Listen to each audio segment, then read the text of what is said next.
I don't know that you guys can zoom. Yeah. I have filled in what I think looks like a ballot to remove Deputy President Gachagua from office. I've even commented that it's a complete waste of time. So you want to zoom it in? Yes. Yeah. Yeah.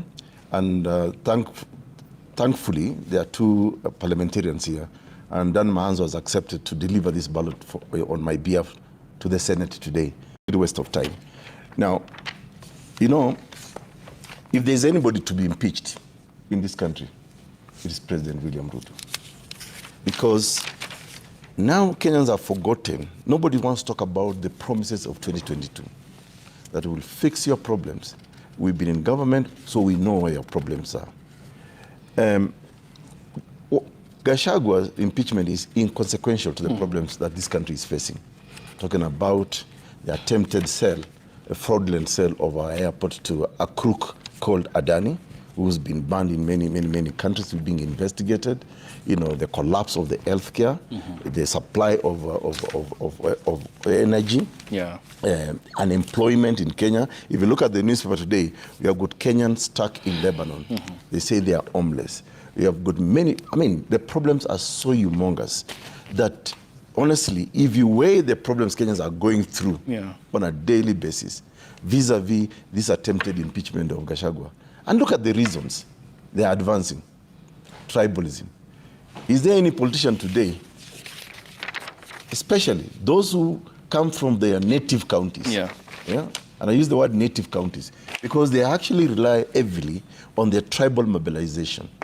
Eddie Gishero Okechi will not vie in Nairobi. He has to crawl back to Migori because in Migori, he has a constituency which is really supportive of him.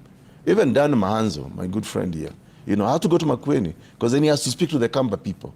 You know, perhaps the only person who actually looks nationalistic is Ekuru because I decided to vie for the presidency. I never relied heavily on the true kind of vote because I know even if I'm elected as president of this country, I'm looking at Kenya nationally. So when they advance reasons like tribalism, if there's anybody actually who has benefited immensely from tribal mobilization, it's actually the head of state, right from as early as 1992. And we have to speak about this. So picking Gachagua and saying Gachagua is mobilizing on tribe and those other things, like I'm looking at undermining devolution, undermining the president. I'm really hoping that senators will be very sober when this motion comes to them, and they should really look at the evidence and whether it's even worth it. You know, as a lawyer, I would have moved even a motion to strike it out.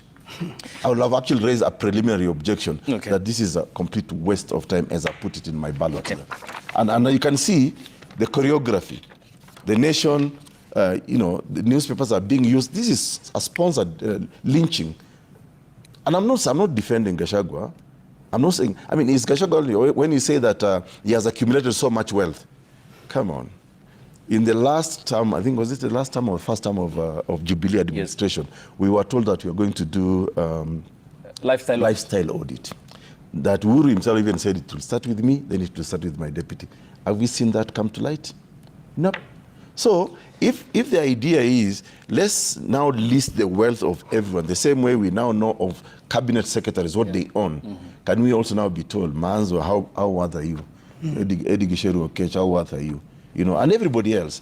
And then let Kenyans now decide whether these people are even worth being our leaders to begin with.